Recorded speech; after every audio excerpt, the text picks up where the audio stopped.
Have you ever been playing Stardew Valley and thought to yourself, this farm is too small, I want every day to be a constant struggle between deciding whether to fish, collect mixed seeds, chop down a seemingly infinite number of trees, or do some landscaping? No, probably not. I, however, have wondered what that would be like, and so I set out on an adventure to find a farm that would suit my needs. And what I found is a beautiful mod called EverFarm. This farm map is massive and basically combines every aspect of the existing farm types into one. River fish, mountain fish, beach fish and forage, tree stumps and mushrooms, a quarry area with ores and geodes are just some of the features of this map. I wanted to see what exactly this farm has to offer, so I spent an entire season playing on it. In this video, you will be able to watch my journey through the 28 days of spring. I am also using 3 other mods just to keep things fresh. First, we have the Harvest with Scythe mod. This, as the title of the mod suggests, allows you to use your scythe to harvest crops. The second mod is the Better Mixed Seeds mod. This allows any crop in the game to grow from mixed seeds. Finally, we have the Chess Anywhere mod. This allows you to, access your chests from anywhere. Basically, you can open up a menu that will show all of the items you have in a chest. You can add items to this chest or add them to your inventory from this chest in this menu. One last thing I want to mention before we get started. These mods do make the game slightly easier, so to add a bit of a challenge aspect to this run, I can only leave the farm 3 times during the entirety of spring. So, with all of that out of the way, let's get started with the video. Day 1 begins with the standard procedure. I open up the box of parsnip seeds Mayor Lewis gave us and clear out some space on the farm. This is where things begin to differ slightly from every other playthrough as I get thoroughly invested in chopping fiber. I end up getting 7 mixed seeds from this, so I already know what I'll be spending the majority of this day doing. I chop down some trees and use the wood I obtained from this to make a chest. I step into the warp room for the first time. This small room contains 7 teleportation stations that take you to various areas on the farm. Starting from the bottom left, we have the ocean biome, then the river, then the mountain lake, then the forest, then the farmhouse, then a little quarry area, and I don't really know what the last one is. I decide to go to the forest area in the hopes of finding a bunch of fiber that I can chop down. This is pretty much exactly what I find. I do my best to ignore the trees in my way as I don't want to use up all of my energy before I plant any seeds. Instead, I find a moral and I continue gathering seeds. I've got 10 on me before I enter the beach area where the fiber here yields even more of these seeds. I don't want to jinx it, but I think we'll have plenty of mixed seeds to get us through this season based on how things are going so far. I also find some forage on the beach which I can sell if I need gold at any point. I make good use of the Chest Anywhere mod and deposit my inventory into the chest I placed in front of our house. With 41 seeds stored in that chest, I continue clearing out fiber on the beach.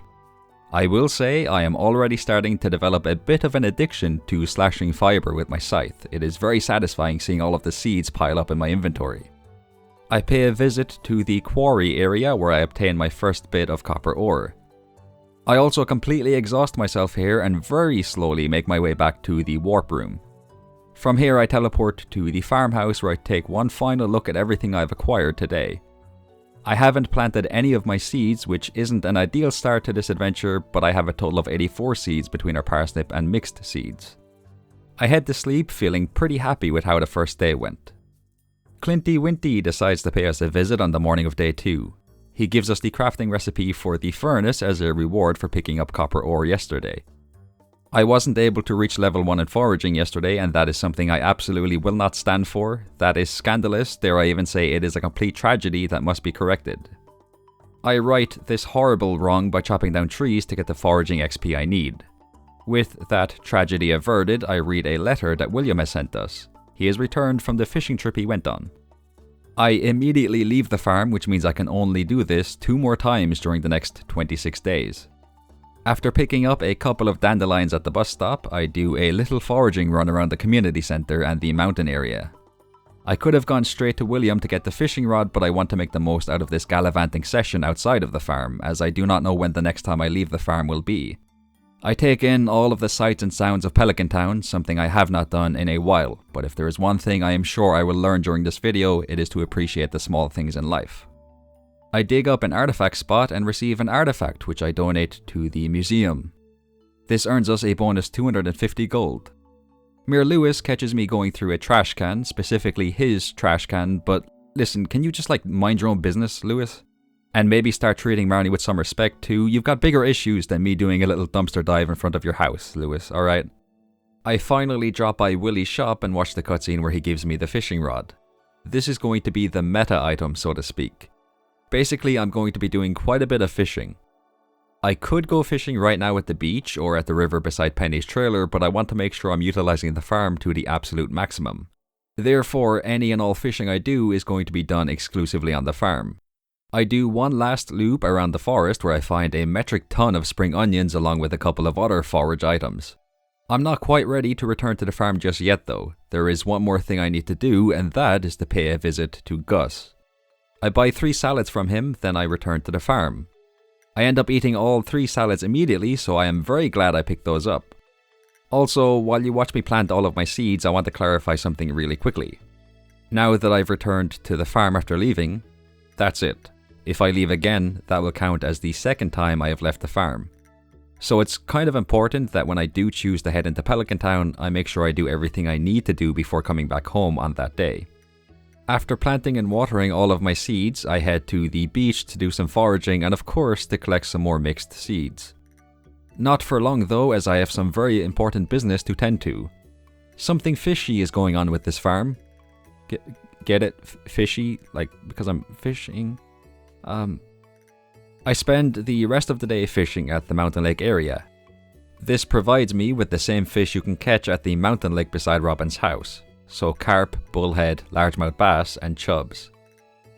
Day 3, as always, is a rainy day, which means I don't have to water my crops.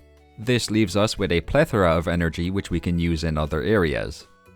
With this in mind, the first thing I do is head to the quarry area where I collect stone, copper ore, coal, and more copper ore. Next stop is the beach where I find one of the supply crate thingies. It provides me with mixed seeds. Wonderful. The vibes are very good right now. What is not having a positive impact on my vibes, however, is how cluttered the beach area feels. There is so much fiber and stone and wood here, and I am just not having a good time walking through this area. I feel like I'm going to be spending quite a bit of time clearing the various debris from the farm during the next couple of weeks. Because it is raining, I spend the rest of the day fishing as I want to get catfish. I remained in this location from 11 AM until almost 5 PM. Then and only then did I realize that I am in the wrong area. Catfish do not spawn in the mountain lake, they spawn in the river. I have just wasted a significant amount of time, and the worst part is, it is my fault. I am simply lackadaisical as a human being. With a multitude of emotions flowing through my body and none of them being good, I teleport to the river where I spend the rest of the day fishing. Despite my earlier kerfuffle of being at the wrong location, I will say that fishing on this farm is a very relaxing experience. I quickly plant a few seeds before I pass out. Today was a good day. I plant the remaining seeds as soon as I wake up on day 4. At this point we have a very nice collection of crops growing thanks to the Better Mixed Seeds mod.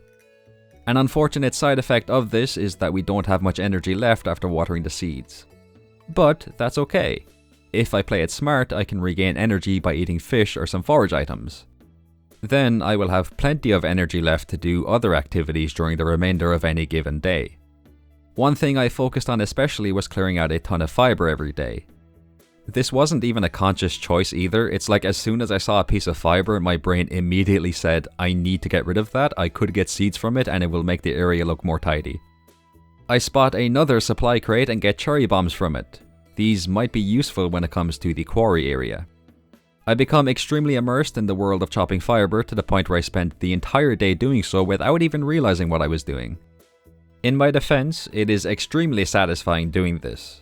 I eat a couple of fish to replenish my energy so I can plant and water all of the seeds I picked up today. I have the unfortunate responsibility of watering all of my seeds on day 5.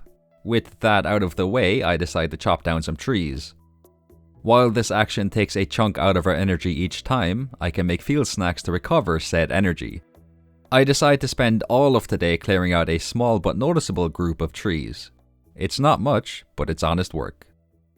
On day 6, I plant the seeds I gathered yesterday. Then, as always, I spend a significant amount of time and energy watering these seeds. This will absolutely be worth it though, as we will get some very nice crops and flowers when they fully grow. A trip to the quarry area is on the agenda next. I'm still only seeing copper ore, hopefully iron ore appears here before the end of spring, that would be magnificent. After taking a stroll around the beach, I settle on a little island of sorts at the south of the farm. I know for a fact that I would not be happy with myself if I haven't cleared out at least one section of the farm by the end of this video. So, armed with parsnips and field snacks, I get to work on getting rid of the stone, fibre, wood and trees on this island. It takes a while and I slowly but surely felt the dopamine leaving my body as I did so, but I emerged victorious. I have decided to officially name this island Victory Island. If I do nothing else for the rest of spring, at least I can say I tidied up this area. I will say, however, my win here did lead to me becoming overconfident, and so I began to tidy up another area on the beach. I quickly realized that I am not capable of doing so, both physically and mentally, thus I gave up. Instead of fighting a battle I would not win, I did some fishing. This was almost therapeutic in a way, it was like giving my brain a massage. I got a diamond and the broken trident weapon in a treasure chest, which further boosted my spirits. That being said, there's like a 99% chance that I'm not going to use the broken trident, because monsters do not spawn on this farm. And I don't think going to the mines would be a good use of the remaining 2 times I can leave the farm. But it is still nice that we managed to pick this up. Day 7, the end of our first week. I begin by making a scarecrow which will be used to keep our crops safey-wafey. I make a few field snacks. I am very thankful for these, as running out of energy has been a bit of an issue for me thus far. I plant some rice shoots, and after watering all of my seeds, I watched the Queen of Sauce TV show and learn how to make stir fry. That is not important at all, but truth be told, these last few days have already become repetitive, so I'll take what I can get in terms of new things happening. I will say though, I do love this farm. There's a ton of space for planting seeds on the field outside the farmhouse alone. Mountain fish, river fish and ocean fish can all be caught here. There are tree stumps that regrow every day, so that's an unlimited supply of hardwood if you've got a copper axe, I believe is the upgrade you need to break tree stumps. Mixed seeds are plentiful, supply crates and forage spawn on the beach. It really does take all of the benefits of each farm and combine them together. Also, I don't know if it's just me, but as soon as I start clearing out an area and tidying it up, it's almost impossible for me to stop doing it. If I had infinite energy, I would happily spend every single day breaking all of the rocks and trees on this farm. Another thing I will say is that if you are going to play on this farm, I would recommend having the Chests Anywhere mod installed. You could absolutely go without it, but it means you don't have to keep going back and forth between the farmhouse and the various areas when you're foraging or fishing or anything like that. I apologize for rambling a bit here, but I wanted to give my initial thoughts on this farm after my first week on it. Back to the gameplay, I lost track of time and I passed out. I receive a letter from the Georgia Corporation on day 8. They let us know that a medical team was sent to our farm last night. This team found me passed out and brought me back home. Yeah, don't do that again. Listen, I've only gone into Pelican Town once. That was more than enough social interaction for me. I do not wish to be in contact with anybody until the next time I leave the farm. I demand an apology and I want you to give me back my 26 gold that you took from me last night. Some tulips, potatoes and kale are ready for harvest. Sweet. This rejuvenated my spirits. I felt like I was on top of the world. My good mood grew even gooder as I found some forage at the beach. As I have spent the majority of my fishing escapades at the river or the mountain lake, I decided to spend today fishing at the beach. I had a jolly good time. The harvest is bountiful on day 9. Spring forage, fibre and blue jazz have all appeared and are added to our growing repertoire of goodies. A single potato also decided to shine a light on the farm today. I make 60 spring seeds and plant all of them. Considering how much I have complained about having to water all of my seeds previously, this was not the best choice on my part. Luckily, I have quite a bit of forage left over, so I used them as a source of sustenance to power through this gargantuan task. After doing so, I decided to dedicate a patch of land to a storage area. I do my best to make it look aesthetically pleasing, putting signs behind each chest, labeling them with the items in each chest, and putting a lovely stone pathway around the area. And each chest is color coordinated. It's the little things in life that matter, everybody. This has made me very happy. It takes pretty much the entire day for me to get everything sorted here. It is dark right now, so I will give you all a better look at this storage area in the near future. I've got a bit of time left before I head to Sleepy Town, so I clear out some debris in the forest area. We receive our first strawberry on day 10. Today is truly a sensational day already. I place all of the crops and flowers I have into their respective chests, gotta make sure I keep everything organized or I will cry, and water my seeds. I return to my happy place, the mountain lake. The rest of the day, as well as days 11 and 12, are spent fishing. I reached level 5 in fishing during that period of time and chose the perk that gives a 25% bonus to the gold we earned from selling fish. So I decided to sell most of the fish I've caught up to this point along with some crops and other items. I earn almost 12,000 gold from this sale. The standard group of crops and flowers are ready to collect again on day 13. We do have a new face here, however. A green bean has grown for the first time. After harvesting my croppy whoppies, I leave the farm for the second time. The egg festival takes place today, and truth be told, I do miss interacting with the villagers. Okay, no, that's a lie, I just wanted to buy strawberry seeds. After doing a bit of socializing, which I am very proud of myself for doing, I purchase a grand total of 100 strawberry seeds. Then the egg hunt begins. If there is one thing you need to know about me, it's that I pride myself on making sure Willy wins the fishing contest during the Festival of Ice in winter. AKA, I let him win. This is not a similar situation. My beloved straw hat is the reward for winning the egg hunt. As a result, I put every single part of my being into winning this competition. Equipping the straw hat at the end of day 13 is always a highlight of every playthrough I do. I chow down on a handful of spring forage in order to prepare myself for my next task, planting the strawberry seeds I bought earlier today. I am over the moon to announce that I was able to get all of them planted before the day ends. On day 14, I learned how to make coleslaw. I do not know if this is an unpopular opinion or not, and it absolutely is not relevant to what's going on here, but I love coleslaw. Mother also sends us cookies in the mail. These cookies will undoubtedly be consumed when I water my seeds as my energy is currently in shambles. Coffee beans and cauliflower are the two new crops that have grown from our seeds today. Cauliflower gives 75 energy when you eat it, so I'm very excited to get more of those. After watering a field full of around 300 seeds, I would like to say, I add another chest to the storage area. Community center items will be added to this one. Unfortunately, I won't actually be able to donate any items because that would require us to leave the farm on 2 more separate days. One to watch the community center cutscene and read the scroll, and the second day to visit the wizard and learn how to read said scroll. So the community center chest is kind of pointless actually now that I think about it, but you know, there you go.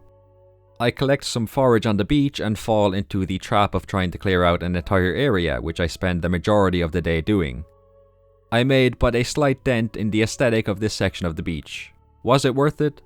Absolutely it was. I had a lot of fun the entire time. The good memories I have of chopping down trees and breaking rocks today keeps me going as I slowly, very slowly, make my way home. I place some copper ore into my 2 furnaces on day 15 and harvest the various items that have grown. I will say, I definitely could have spent more time in the quarry area on the farm and gotten more copper than I have. Which leads me to believe that when iron ore appears, you could absolutely build up a nice collection of normal sprinklers just from mining at the quarry.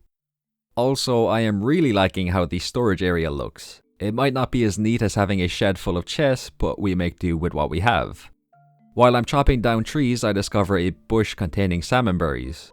Nice, it's salmon berry season. I'll pick up any I come across, they should be a good source of energy for us. I spend the rest of the day chopping down trees. A ton of spring forage has grown on day 16.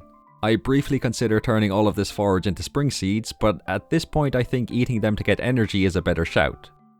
I collect some copper ore and geodes at the quarry and continue my quest to clear out this big section at the beach. Looking back on this, I don't know why I was so determined to get this done. It would have been so much more worthwhile to spend this time fishing. I guess if I had to pinpoint a reason, it's because I refuse to let myself be defeated by a bunch of trees and some stone. It's a matter of principle. I was not able to clear the entire area before I passed out, but rest assured I will be back to finish the job. And I reached level 5 in foraging, so hey, at least something good came from this. Marnie pays a visit to the farm on day 17. She is accompanied by a dog. She wants to know if I want to adopt this dog. While I do not necessarily need any company, I will never ever reject Marnie's offer. I lovingly name this dog Sausage Roll and welcome it into the family with open arms. The Better Mixed Seed mod continues to shine a light on our adventure as strawberries, tulips and blue jazz among other items are all ready for harvest today. Another tree chopping session is on the agenda, fueled by copious amounts of field snacks and salmon berries. It is raining on day 18, so I go fishing in the river section of the farm. The goal here is to catch as many catfish as possible as they sell for a pretty penny. I get a dinosaur egg in a treasure chest, which is sterling. On day 19, I clear out the section below our field of crops. I also reach level 5 in farming and choose the perk that gives a 10% bonus to the gold we earn from selling crops. On day 20, I place wood pathways to mark the spots I'll be planting tree saplings. I am immediately disgusted by the way it looks and take the pathways away. Instead, I place them at the top of the farm. We can get a little speed boost by walking on these pathways, so they provide some benefit to us. I still don't really like how they look, but the crafting recipe for the wood pathways I normally use can only be bought from Robin, and I don't want to leave the farm for the third and final time just yet. I really am indecisive today. I put fences down in a small section and took these away immediately too. I plant all of the oak tree saplings I have, along with most of my pine and maple tree saplings in this area instead. This can be our little tree farm. I learn how to make a radish salad on day 21. At this point, there is only a handful of new things that happen between now and the end of spring. So, in order to save a bit of time, I'm going to summarize what I did during the rest of today, as well as days 22 through 27. I clear out a bunch of trees in the forest section and harvest our first batch of strawberries. It felt so good harvesting these. All of those mornings spent watering these seeds finally paid off. I reached level 6 in farming, earned 23,000 gold from a big sale of fish and crops, and had Demetrius drop by the farm. He gave us the choice of having mushrooms grow in the cave on our farm or to have fruit bats show up in the cave and drop fruit there. I of course went with the fruit bat cave. Our second strawberry harvesting session occurred and I tossed these and some other crops into the shipping bin. I also spent a bit of time at the quarry area where iron ore has now appeared. This means it would definitely be possible to make normal sprinklers just from the resources you can get on this farm. Neat. Just before the final day of spring arrives, I reach level 7 in farming and earn a further 19,000 gold.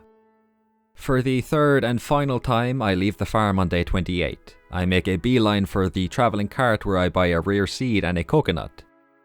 I buy 200 parsnip seeds from Pierre. I don't know why I did that, but it only cost around 4,000 gold, so it's not really a big deal. I buy both backpack upgrades, use the Chess Anywhere mod to add the artifacts I've gathered to my inventory and donate them to the museum. I ask Clint to crack open all of our geodes, starting with the frozen geodes before moving on to the normal geodes. I get quite a few items I can donate to the museum by doing this, so that is exactly what I do. I ask Clint to upgrade my pickaxe, watch the cutscene where Lewis shows us the community center and read the scroll in the community center. Like I said a while ago though, I can't actually donate anything because I haven't met the wizard yet. I ask Robin to build a coop on the farm. While I did clear out a sizable area in the forest, there is a really nice area at the south of the farm that is covered in grass. I feel like it is the perfect spot for a coop, so that is exactly where I put it. Maru has a quest for us. She wants an earth crystal. Good news for Maru, I got a couple of those when I cracked open my geodes. I give her one, completing her quest and earning 150 gold. I give the coconut I bought at the travelling cart to Linus before sitting on the bench outside Willie's shop. And that concludes our adventure on this massive farm. I really enjoyed playing on it. It was like playing on every other farm at the same time. Leaving the farm only 3 times during spring though was... I honestly don't know if it was a good or bad choice. I think it was good because being stuck on the farm outside of those 3 days I left is what really pushed me to explore as much as I could and to see what every area there had to offer. And there is a lot you can do on the farm. Like I said, you can collect forage items, both typical forage items like daffodils, leeks and morels, and beach forage. You can catch river, mountain and beach fish and get those supply crates that show up on the beach farm. It's really easy to get your hands on mixed seeds and you'll never be short on wood and stone. But, on the other hand, I do feel like playing on the farm normally, as in leaving the farm whenever you want, would result in earning a lot more gold. The first thing that comes to mind for me is going to the mines and getting iron, gold and quartz so you can make quality sprinklers. Anyway, I've rambled enough. Long story short, this was a lot of fun and is definitely my favourite farm that is included as part of a mod. The link to this mod as well as any other mods I used in this video can be found in the description. As always, thank you all so much for watching. I hope you enjoyed. Have a good one.